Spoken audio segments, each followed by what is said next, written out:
Congratulations, Biz, a top 100 coach as of this week. Welcome, everyone. We're going to be dissecting a top 100 side here with your host, Biz. Now, Biz, let me know straight away, what was it about your team that's made it so successful so far? Well, I'm honestly going to say it's been the guns and cows approach. It's something the two of us are really big on. And, you know, for the history of playing fantasy, we've had several top 10, 20, top 30 finishes. You won in 2013. That year I came about 10th. Like, we just always have based on guns and cows. And then the last couple of years, I've fallen away a bit because I've tried a bit of a Moneyball approach where I've built spreadsheets. I've tried to calculate whose value, who's 10 points overvalued, etc. I've just decided I'm sick of falling outside the top 500 the last 2 years, and then I just said, I'm just going to not overthink it. Guns, fill the rest with cows, and you can see my team composition. I've got guys like Cook, Murray, Haas, Papali, Cleary, Turbo at the back, and they were just supplemented with some really crap fantasy scorers, as you can see. I'm in the top 100. Somehow I've got Harley Smith Shield sitting here. I've got a terrible emergency of Katoa, Dury, Bostock, and Talau. It really goes to show that if your guns at the top are scoring well, it doesn't really matter what you've got sitting at 18 to 21. So, yeah, cash generation could be a bit better, but really can't complain. Yeah, no, it's not perfect. Absolutely. And you can still win without it being perfect. I'm just looking at this team here, and let's talk about a few of these guys, because I'm not seeing Isaiah Papali'i in basically any team at all across the board. Can you explain your rationale on a guy like him? Yeah, look, if you look just here at both Damien Cook, 6.1% ownership, and I know that the ownership's hidden behind our faces, but 6.1 and then Papali'i is 5.1.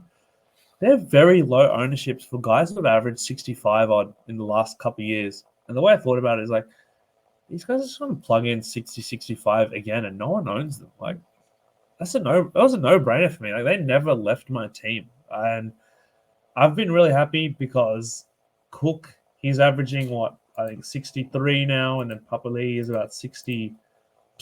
That's great, right? And I skipped these guys that a lot of blokes, like Cheese, he was the most bought player. I looked at him and I'm like, yeah, he's 570 odd K. He'll play 60 minutes. What's really his ceiling? Even if he averages 55, he's not the highest end hooker. He's making you 100, 200K, but at that price, that 100, 200K takes a lot longer than starting with a guy like Cartwright, who can make 200K in like 3 weeks because he's starting at a lower base. And so really, I started with, okay, guns, and then my reserves were just like Cardi, Ford. I started the year with Preston, which is a good thing. Had Dury in my reserves the first week. It the genius move of foresight. Why did you pick Preston? I would just call it luck. Honestly, tell me why you picked him. Though. You saw something. Okay, I looked. Yeah, look. I just thought I saw his stats in reserves. He averaged 50 plus in reserves. I looked at his highlights. He was like 6'5", a lanky bloke. You're running with Sean Lane. I'm like, well, looks good. Pangai got hurt. Barmonu Brown was named at lock. I genuinely thought that the most likely path was Brown gets benched, RFM goes to the middle, and Preston starts. Preston also dominated the preseason. Reed and Gus came out saying Preston's their breakout player this year. I'm like, well, screw it, 230K. I might as well chuck him on number 21. And he played 50 minutes, week 1, scored 20 odd. No one cared. Got the starting role the next week, scored like 70 odd. And now he looks like a guy who could average 50, 55 at the second row. So sometimes you just got to go with your gut and make those calls. And if they pay off, great. And I always talk about it's better off starting with riskier players because one trade to take them out versus bringing in riskier players in the middle of the season where it's one trade in, one trade out. So, hey, it's paid off pretty well for me this far. And this is how I've always played when I've done well historically. So, yeah, look, fortune favors the brave, I guess. It does. But then on the other side, you've got some guys here that everyone's sort of gone with. So you hopped on the Sean Johnson train. Zach Hosking was the big buy last week. You grabbed him. How do you decide which trends to hop on and which trends to leave behind? Yeah, look, that's a great question. And on Sean Johnson, I want to shout out my mate Akil, who we were discussing heavily Burden or Sean Johnson, and we weren't really sure if Burden had lost the goals for good. So we both went Sean Johnson, and then he came out with like a 75 and a 90. So really happy with that. But what we look at is really recurring stats. So things that can actually be repeated week in, week out. So players are averaging 50, 55, but they're scoring a try every week. Like, other than flash in the pan seasons like Turbo 2021, like that stuff doesn't happen. But Sean Johnson, for example, he was a guy who's scoring 20 points from tackles, 25 from kick meters, 5 to 10 from goals, 5 from meters gained, and then attacking upside stats on top.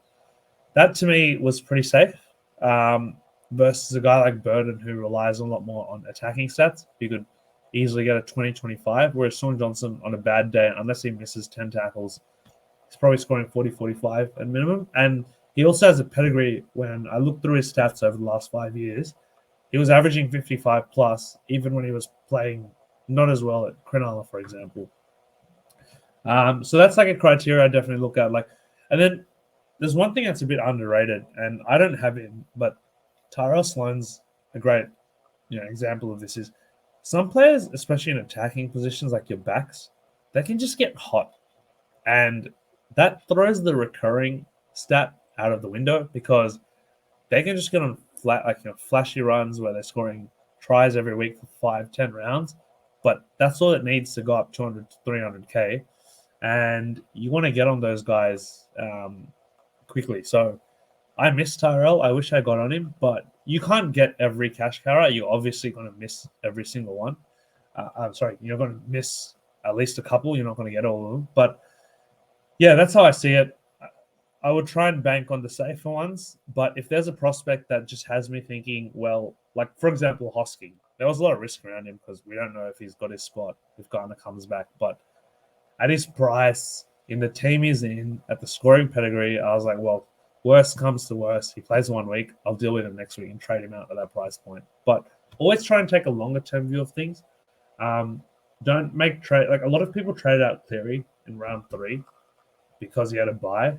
Like, why would you do that? Like, you've got a keeper who's going to be there your whole year. If he was injured for a week, you wouldn't trade him out. So why would you trade him out if he had a bye, right?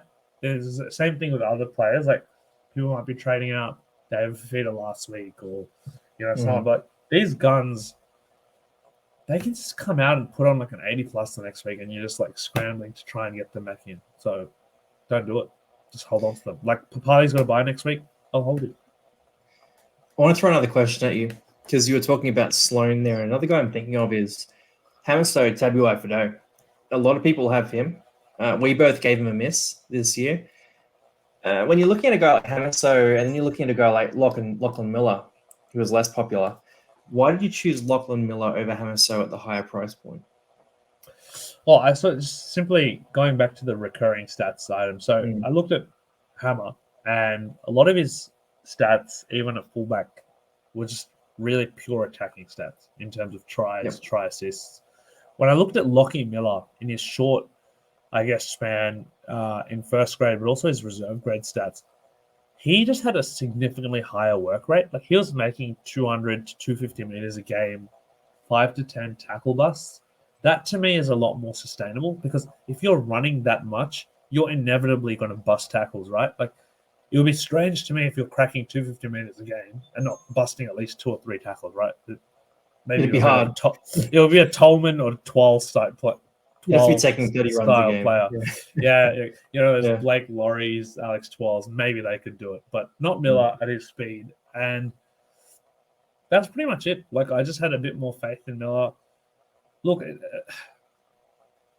Miller versus Hamiso is a tricky one because Hamiso is a center. And as you can see in my centers, I've got some real problems. So if I had to sacrifice Miller, if I was to start with Hamiso, I'd probably do it, to be honest, because my center position has not been good, and I feel like fullback's an easier position to fill. The one regret I do, not regret because it still worked out fine, but the one thing if I could do it again, I'd probably have gone Harry Grant over Cook. I just thought that would be a 5 to 6 point divide between them, but it actually looks like Grant's outperforming Cook right now.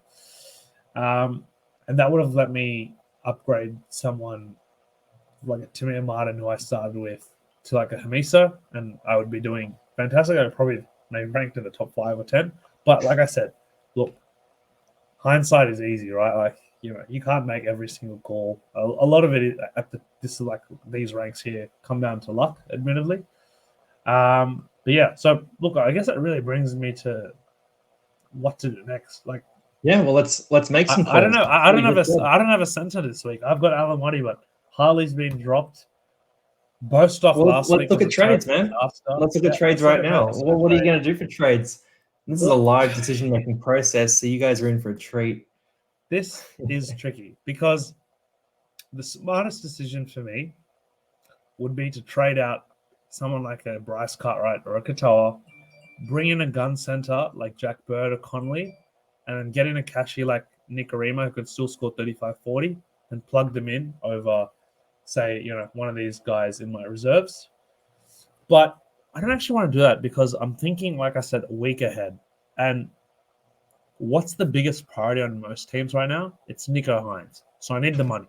So I'd rather sacrifice at a center position because even the best centers have dodgy games. So I really need to keep guys like Eli Katoa and Cardi in my team to cash them out next week to go to Hines. So really, what does that leave me? So I don't want to trade out green ticks this week because I've got enough, suspended or injured players. Like I've got Harley Smith Shields, Dury, Bostock, and Slough all doing nothing for me. So what can I actually do out of them? Really not many great options, but this is what I was thinking and the logic behind it. So I need a center. Harley goes out. And Dury's pretty much, look, Dury, he's not a necessary trade this week, but his break-even's 23, and it's pretty much a 25, 30-point scorer anyway. So at 340K, he's not doing much. So that gives me a bit to play with. So I need a center, right? And I really can only afford, say, 400K or below. So, like, for example, if I was to fill in this position here with, like, a base price player, just hypothetically to fill something out, say Nicarima, for example, right? Yeah. Say a Nicarima. So Nicarima comes in at 250K. He'll probably average 35 on while he's there. But that only leaves me 374K for a center. Now, I have to get a center this week, and it's not ideal because centers suck and the cheap centers are even worse. But I mean, let's look at my options here and let's go through the rationale. So I've got 370K. Sorry, I've got 374. Okay. Vilea, look, great talent. I had him last year, but he is a pure attacking stat player. He can get you a 61 week and 3 points the next week. He's pretty much just a better Harley Smith Shields. I don't want that smoke. Skip. Tane Milne, no, I don't even know if he's named this week, and he is a hothead who could miss time. Pass. Jesse Arthur's not going to see the top team too often unless there's injuries. Pompey, he's an interesting one. He's pretty solid, averaging 30, but 360K, it's just not that alluring. Like, you're just paying for what you get. Isaac Thompson's an interesting one. He's in my team as well. So a lot of people have told me to get him, and he's in a good team that are really good at using their wingers to score tries. He still has a bit of a tough run, though, and he is one I'm considering because of that dual position. I'm just still worried about Tane Milne because if Thompson doesn't play too well for a while, Milne can come in. And if you look at Thompson's scores, it's like 40-15, 40-15. Now, that's pretty common for a center, and I might end up going Isaac Thompson just because of that dual position. And he's got a very friendly buy schedule, but he still has a pretty tough run for the next 5-6 weeks. But a lot of people are pretty high on him that once the run eases up, he could average 40-45. He's an I'll throw option. this at you. Just on Thompson, he has not passed the eye test. And I'm someone who drafted him in a few leagues. I just thought South's winger, he breaks a ton of tackles. He's going to be that guy, but he hasn't passed the eye test. So he could be at a 40 average. He could also be dropped next week. Like, both are realistic outcomes. Exactly. And I've got enough dead weight in my centers that I really don't want another red dot there. So I'll probably skip him. Same with Junior here. Like, he's a good talent, but he's playing for a terrible team. And look, he could get dropped. Tigers, they've got a bunch of winger center options. Admittedly, none of them too special, but Nofaluma's still hovering around, and he's a gun player when he wants to be. He could reclaim that spot pretty easily. Starford Tower, same thing. This is my guy. It's not great, but it's Mr. Remus Smith. And really the reason I'm considering Remus is it still leaves me 40K for next week. So a bit of a Heinz fund. He's a lock for that role. No one's taking his spot. He's going to play every game there. He's averaging about 25 odd without really doing too much. He scored 37 last week. And he can be a bit of a try scorer, but he's the type of guy that once I bring him in, he's probably going to be a reserve center for most of the year. Unless he has a try scoring spree where he gets up to 500K and he's worth cashing out. But he's not the worst 18th man / 21st man for a backup center because he's solid enough for a 25-30 and he'll be around. He doesn't play Origin. He's had an injury effect in 2022, but he had a pretty good 2021 when he first moved to the Storm. He averaged about 37 on. If he can even average me 30 plus, that's great. And I've like I said, I'm in the top 100 with Harley Smith Shields as my center. A guy averaging 25 to 30 is perfectly fine. And like I said, if I have to sacrifice one position to make everything else better, I'd rather sacrifice center. And you know what? If all goes to plan this week, no one gets injured, no one gets suspended, then Nico Hines enters my team next week, and happy days. But yeah, that's Maybe what I'm thinking. Talau comes back next week too. True. I don't know. Even if Talau comes back, well, he's got the bye next week, but if he comes back the week after, look, Talau's just a garbage scorer in fantasy. Unless Tigers get hot, I'm not expecting much from him. Hopefully get to 350K with a fluky double or a hat trick one game, but not holding my breath. But yeah, look, that's what I'm thinking. I'm sure many people disagree. I'm thinking I'm shooting myself in the foot. So that pretty much wraps up what I'm thinking for trades. I'd love to see what you think that I should be doing. Leave a comment if you think that I'm doing it wrong. Leave a comment on what you'd rather be doing. Or leave any kind of comments you want to see in terms of my team, or if you want me to cover certain things or strategy in more detail. Always happy to help out new players and beginners. If you think a strategy video would be handy. It's a bit late for that because teams have already been made, but definitely something to keep on our radar going forward. My last question for you before you go. Who's your captain this week? Cleary. I don't even have to worry about that. Who has he got this week? It doesn't even matter to me. I didn't even care. He's got Manly. It's going to be Cleary. Perfect picture. Perfect. It's going to be a high-scoring game. Manly don't like playing defense. There's some options. I could go Murray, Haas, Papali, Cook, arguably even Turbo. But Cleary, he's just the type of player who doesn't score poorly. He generally plays 80 minutes. I think this will be a competitive game. Manly look pretty good in the attacking side. And he's just entering form. He's a 70-plus 2 weeks straight, almost 80 both weeks. He's not too far away from the 100-plus score, so I'll be keeping Captain Cleary. Love it. Thanks for showing us the team, Biz, and let us know in the comments what you would do with this team if you were in charge. You were in the top 100. See you in the next